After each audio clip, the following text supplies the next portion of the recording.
Alrighty, so we're gonna get through probably most of it. We might have a little bit left to read tomorrow. And again, I know some of you may be familiar with this, and that is more than okay. It'll actually help you if you have read it once before anyway. So this is called All Summer in a Day. Do you recognize it?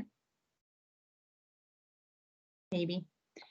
You might probably as we start reading. So it's called All Summer in a Day, and it's what we call science fiction. Does anyone know what science fiction is? What I mean when I say that? So if the genre is science fiction as opposed to nonfiction or fiction, what do I mean? Don't be shy now. What do you think? If something's science fiction, is it a real true story?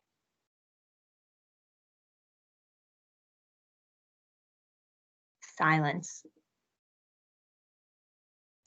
No, because it's fiction. Right. So it's, first of all, we know it's fiction, so it's not true. And science fiction is going to have some type of imagined futuristic science that's part of it. So oftentimes that means that maybe there's a major social or environmental change in the story, one that's focused on the world or on some technology or some aspect of science. So, Stranger Things, that would be a good example, probably some of you are familiar with, as a form of science fiction that has some type of technological or futuristic element to it. And in this case, this short story is about children and their families who are living on the planet Venus. And they're going to be told that an exciting event is about to occur. So they're living on Venus. And you'll find out how they got there. But again, that's what makes this obviously science fiction. So we're going to read, as we're reading, there's a few things I want you to think about. One of them being the mood of the story. So how the author is using their tone and their language to set this mood, as well as the theme. And the theme is going to be pretty easily revealed if you're paying attention to the characters in this story. So I want you to listen for theme, characterization, and mood. So starting at the beginning here. Ready? Yes, now. I'm You're back? We're starting the story, okay? back. Ready? Now. Soon. Do the scientists really know? Will it happen today? Will it? Look, see for yourself. The children pressed to each other like so many roses, so many weeds, intermixed, peering out for a look at the hidden sun. It rained. It had been raining for 7 years. Thousands upon thousands of days compounded and filled from one end to the other with rain, with the drum and the gush of water, with the sweet crystal fall of showers and the concussion of storms so heavy they were tidal waves come over the islands. 1,000 forests had been crushed under the rain and grown up 1,000 times to be crushed again. And this was the way life was forever on the planet Venus, and this was the schoolroom of the children, of the rocket men and women who had come to a raining world to set up civilization and live out their lives. So again, where are they living right now? Where is this taking place? Johnny L., where is this taking place? Where's the setting of the story?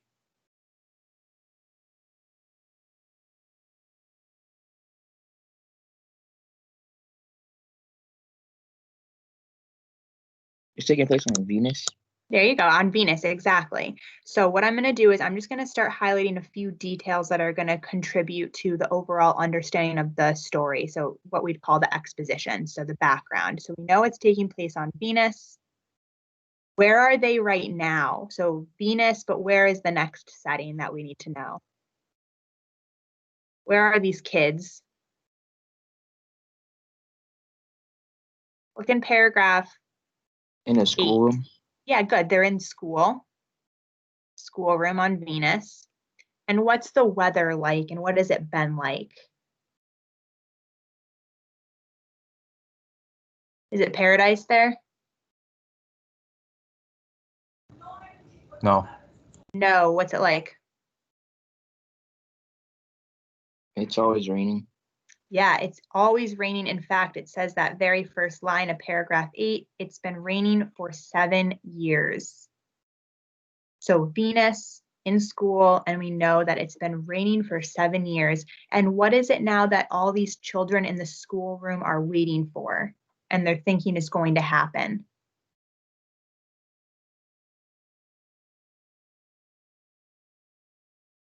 Ivani, what do you think? Look in paragraph 6. What are they looking and waiting for?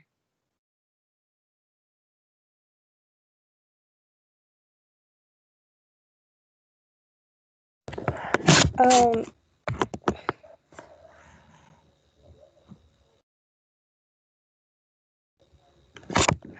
the sun. Exactly. They're looking out and they're waiting for the sun. And if you caught right before that, they're asking, is it going to happen today? Do the scientists really know? So we know that they're waiting for an event to take place. And now we can infer that event is probably the arrival of the sun. And a coincidence because the sun's starting to come outside right now, actually. Perfect for our mood. So make sure you have those few things highlighted because they'll help you to understand the story as we keep reading. So these people aren't just like random people who were born on Venus and that's where the story is taking place. They're not aliens. They've actually come here, and it says this in paragraph 7, paragraph 8, right after talking about the schoolroom, that they're the children of the rocket men and women who had come to the reigning world to set up civilization. So their parents came here in rockets, so probably from Earth, to set up civilization here. So they're still all human beings, just to clarify. So looking at paragraph 9 now. It's stopping. Yes, yes. Margot stood apart from them, from these children who could never remember a time when there wasn't rain and rain and rain. They were all 9 years old, and if there had been a day 7 years ago when the sun came out for an hour and showed its face to the sun world, they could not recall. So how old were they when they saw the sun for the first time? Reread that second line in that paragraph.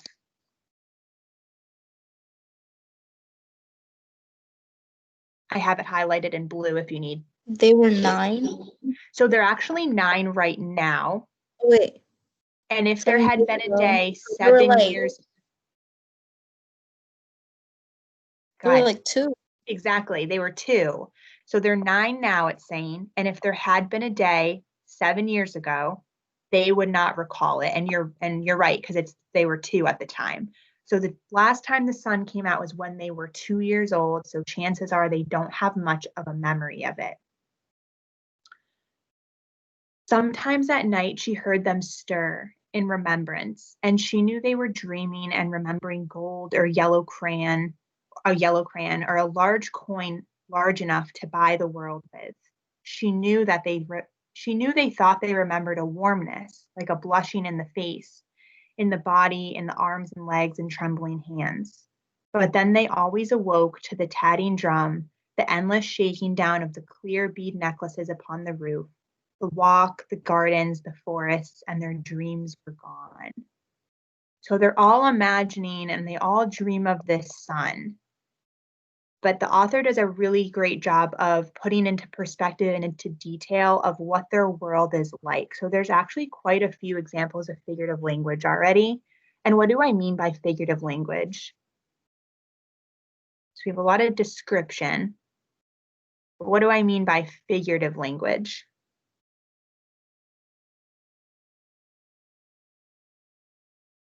Anyone remember? John, do you remember what I mean by figurative language? Like figurative language, like Like seriously, figurative language, like in a yeah, like simile. like There we simile, go. metaphor, Yeah, personification. Good teamwork, guys. So similes, metaphors, hyperbole, anything like that. So actually right up at the beginning of the story, there was one about how the children, this is in paragraph 6, the children pressed to each other like so many roses. So this description is comparing the children. Yeah, exactly. How come? Because using like or as. And it's And what's comparing it things. comparing? What's it comparing the children to? Compress something. To what? Flowers. Compressed, whatever it was. Yeah, pressed together. They were pressed together like flowers. So flowers come in, a bunch, or they grow all together. And in this case, it's giving us this detailed comparison of all the children bunched up and pressed together at the window where they're looking for the sun. So the simile here is between the children and the bunch of flowers or roses. They're all clustered together at the window. That's a simile. So make sure, I would like you to label these. They're up on my screen if you need to come see them, because the worksheet we're going to do tomorrow, there's an organizer section that asks you to go back and find figurative language. So we'll do a few together right now, and tomorrow you'll already have them annotated to go and put them into your organizer with. And then in that bigger paragraph we just read, paragraph 11, there's one right towards the end. I think it's like within the very last line or so. So see if you can find an example of figurative language in the last few lines of paragraph 11.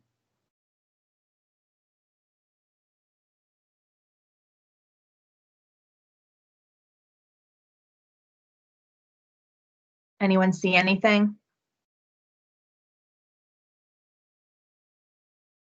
It has to do with the rain.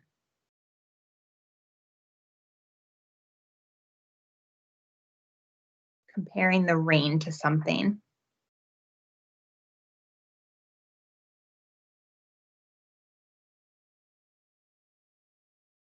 AJ, do you see any figurative language about the rain here, comparing the rain to something specific in paragraph 11? Paragraph 11.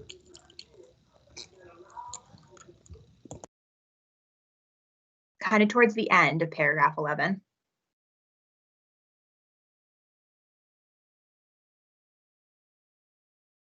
Nah.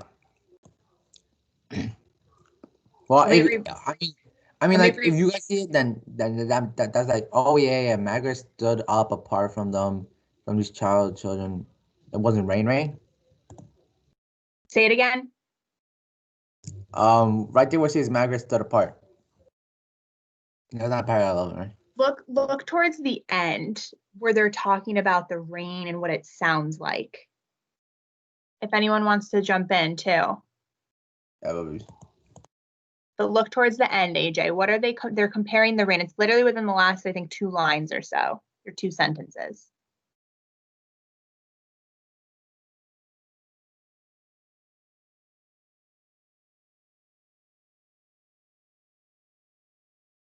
Anyone see it? I'm going to read this line out loud, and I want you to tell me what the comparisons are here. But then they always awoke to the tatting drum, the endless shaking down of clear bead necklaces upon the roof. What is the rain being compared to? There's 2 things. Did you hear that, AJ? What was one of them? What was one thing the rain was just compared to?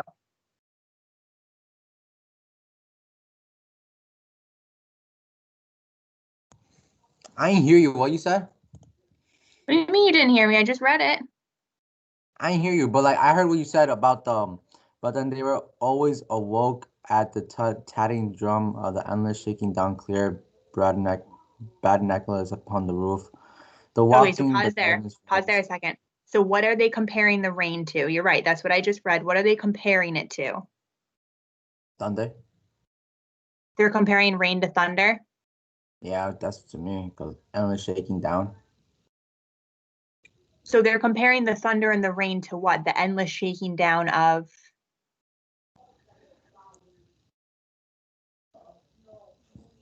Clear, bad necklace.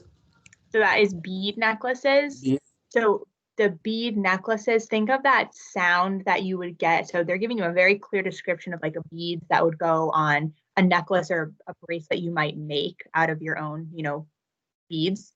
And the shaking of all these beads upon a roof, what would that sound like in terms of rain?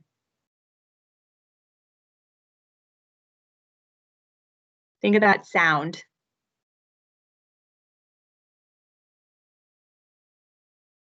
Is the rain just a little sprinkle? No, it's not. Yeah, we have this heavy shaking that sounds like clear bead necklaces on the roof. So the rain and maybe the thunder is being compared to the clear bead necklaces. It's also being compared to what? There's one right before that. Anybody else can jump in too.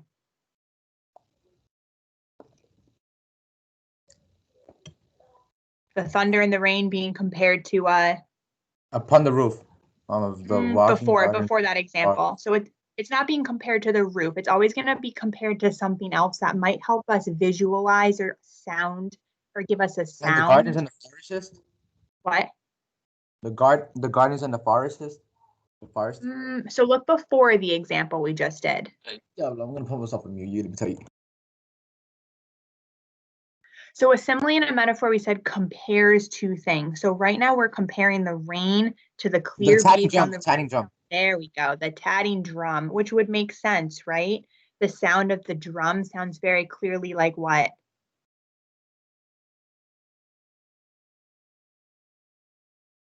The tatting drum and the bead necklace.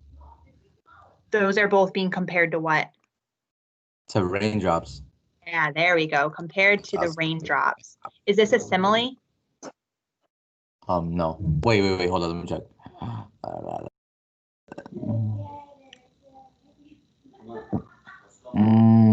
You have like or as in there? I think you had it. Your instinct told you. I don't see a like or as. So what is that telling us? They're comparing it. What's the other form of comparison? What? John, I think you said it, or Milani. What's the other comparison we have here? A what? It's not a simile. A metaphor? Metaphor. There we go. Metaphor. Oh my Is that what you were gonna say? God. Got there. Alrighty. So just listen for and watch for that language because the author uses it quite a bit. So a simile and a metaphor, their job is to create a better visual and understanding for us to create that description and the imagery. So by comparing two things together, we get a better understanding right now of what this rain is like for them. So all day yesterday, they had read in class about the sun, about how like a lemon it was and how hot. And they had written small stories or essays or poems about it. I think the sun is a flower that blooms for just 1 hour. That was Margot's poem, read in a quiet voice in the still classroom while the rain was falling outside. "Aw, you didn't write that," protested one of the boys. "I did," said Margot. "I did." "William," said the teacher. But that was yesterday. Now the rain was slackening and the children were crushed in the great thick windows. So slackening, if you click on that one, it means to become less active, a little less intense. So the rain is starting to slow down. "Where's teacher? She'll be back. She better hurry, we'll miss it."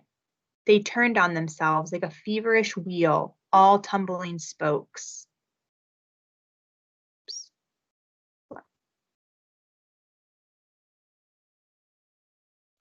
Margot stood alone. She was a very frail girl who looked as if she had been lost in the rain for years, and the rain had washed out the blue from her eyes, and the red from her mouth, and the yellow from her hair. She was an old photograph dusted from an album, whitened away, and if she spoke at all, her voice would be a ghost. Now she stood, separate, staring at the rain and the loud, wet world beyond the huge glass. So this paragraph has a lot of direct and indirect characterization about Margot. Danielle, did you catch any info about Margot in that paragraph?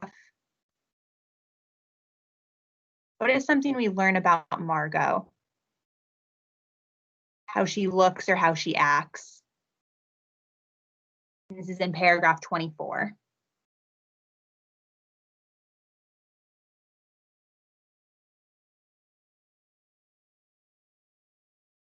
You there, Danielle?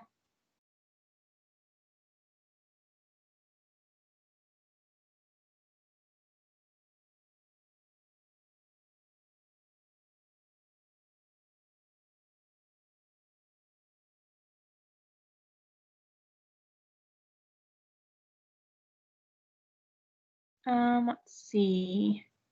Daniela, did you catch anything about Margot in this paragraph? What's something we learn about her? It's in paragraph 24.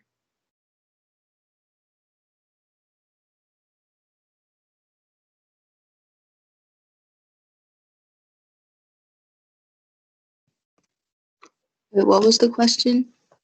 What is something we learn about Margot as a character in paragraph 24? There's some direct stuff stated to us and some indirect characterization where we have to kind of pull out what Margot is like. So I'm looking in paragraph. She's basically lonely and she's like very frail. Yeah, do you remember what frail means? She's very like skinny and like basically looks like she can break easily. Yeah, definitely. And remember, I think they described Roger like that in Thank You, Ma'am, too. Very frail looking. So you're right, like almost looks like she could break easily. And I heard you also mention she doesn't really have anybody. And I got that right from that first line too. Margot stood alone. So she's kind of an outcast. Again, think about how that boy William is already treating her when she's reading aloud in class. He basically calls her like a liar and says, you didn't write that. So she kind of appears to be an outcast. So I'm going to make a note of that because that will come back into play. Outcast, very weak looking. She seems to also look a little unwell, like in general. What else tells us about how she looks? So she was frail. What else does she look like?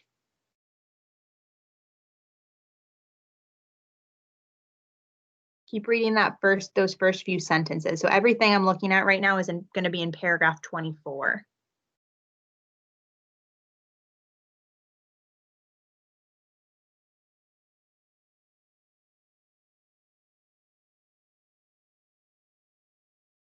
Carlos, what else does she look like? She's frail, and what else does it describe her as looking like?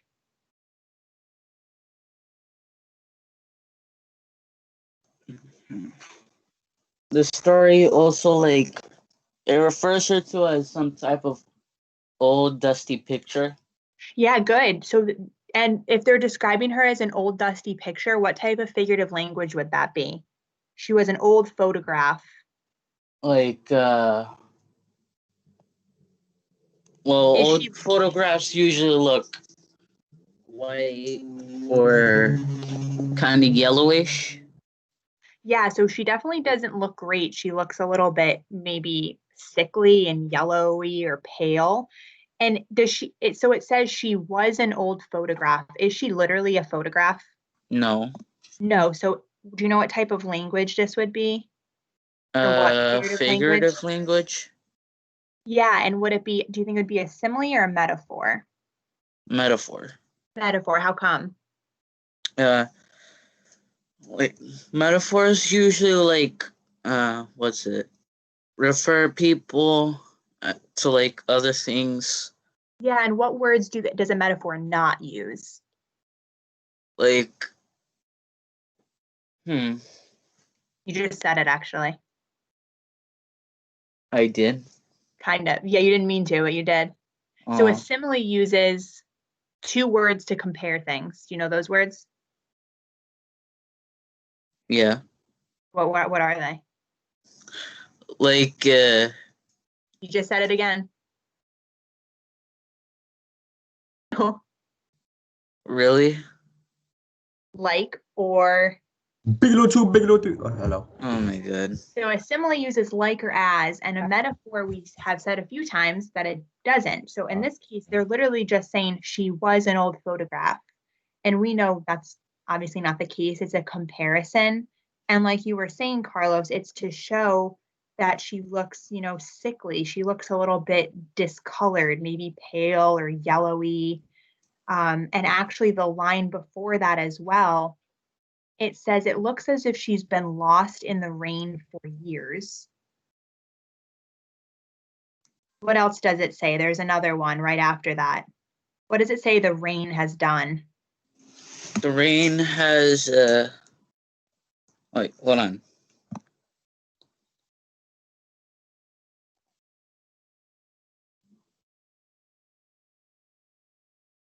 It's also in 24.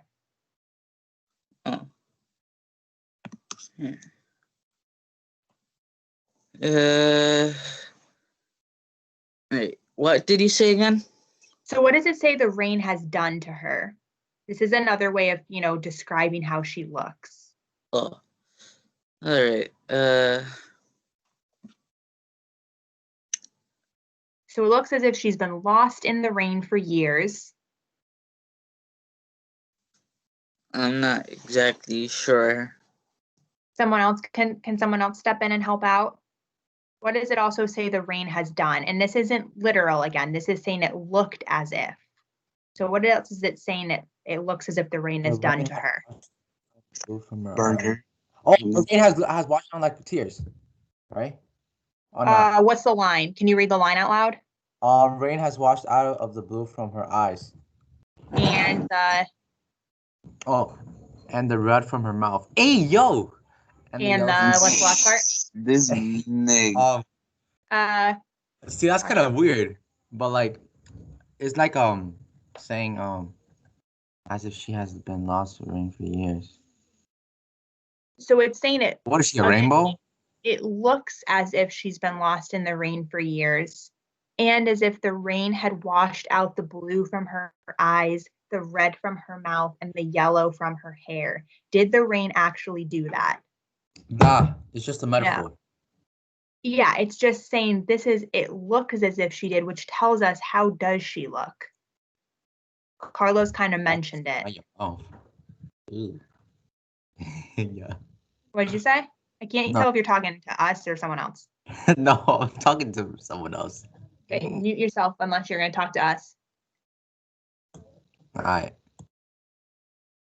So what is it saying she looks like? If all this color has left her, not literally, she looks what? I think we kind of already wrote it. We're quiet today.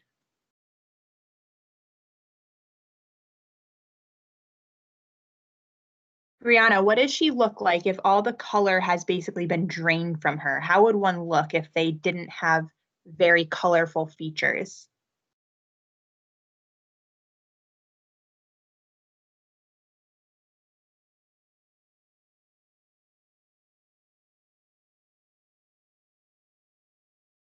You there, Brianna?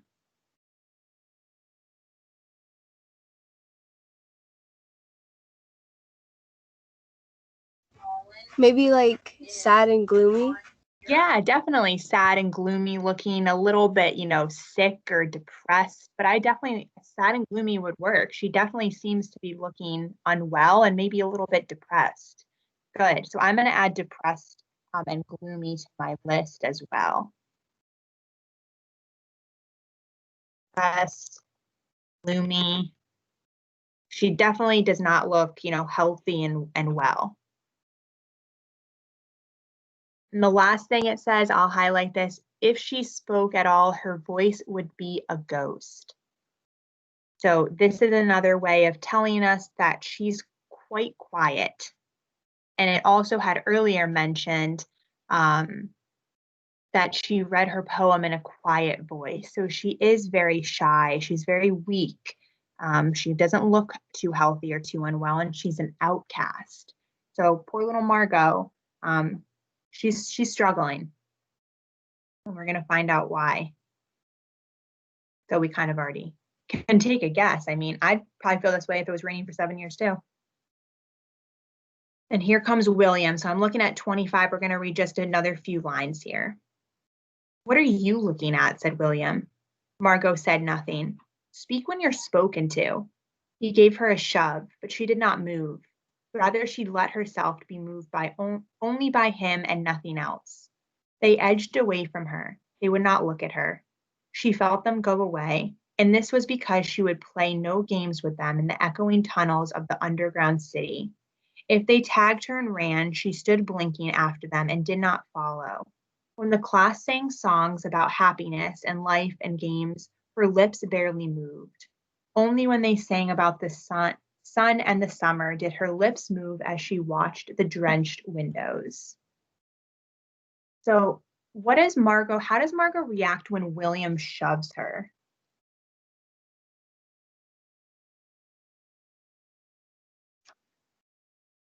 Angel, did you see how how Margot act when she gets shoved? What does she do? This is in paragraph 27, sorry.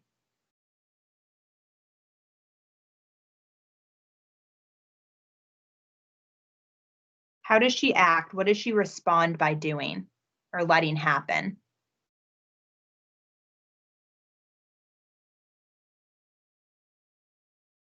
You there, Angel?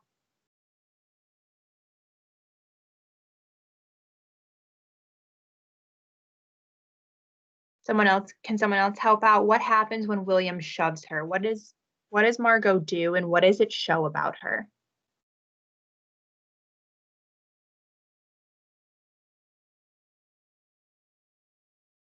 She doesn't do anything.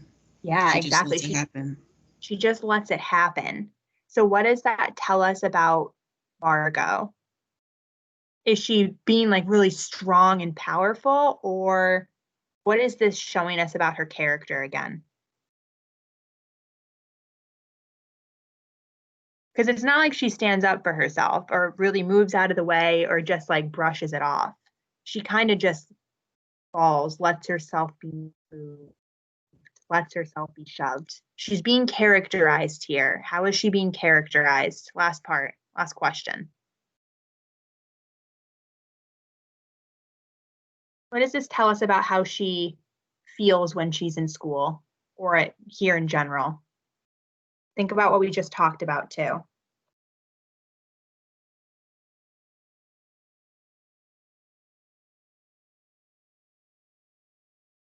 Is she shocked they did this to her?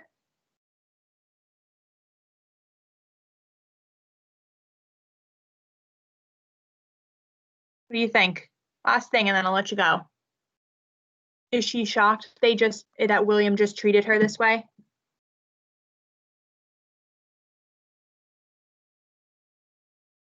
No, No, she's what? just letting him do it. Yeah, Margot is just letting herself kind of be lead and almost seems to be used to it. So Margot is used to this treatment and allows it to happen. So I'm not saying it's Margot's fault, but it seems like she's almost just so upset and so depressed and so glum and also so frail that it is what it is to her. She's used to it. She's allowing them to do this. Poor Margot.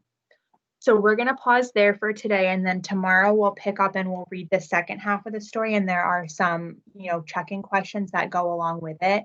The questions are going to help us because on Thursday, you guys are going to have a very quick check-in on mood, tone, point of view, and irony. So it will be a quiz grade on Thursday. It'll be a very short check-in. So that's why tomorrow we'll finish it and then we'll practice those skills as just a review before we do that on Thursday. So the only homework tonight is if you have something missing for me, any missing notes, but you do not need to finish this tonight. All righty? Right. All right, you guys, you are all set to go. Have a good afternoon. You did a nice job Goodbye, today. shorty. See ya. Bye. Bye. Have a good day. Bye, Miss. Bye, guys. Bro, Have a nice day. something Nice just job popped today. up on my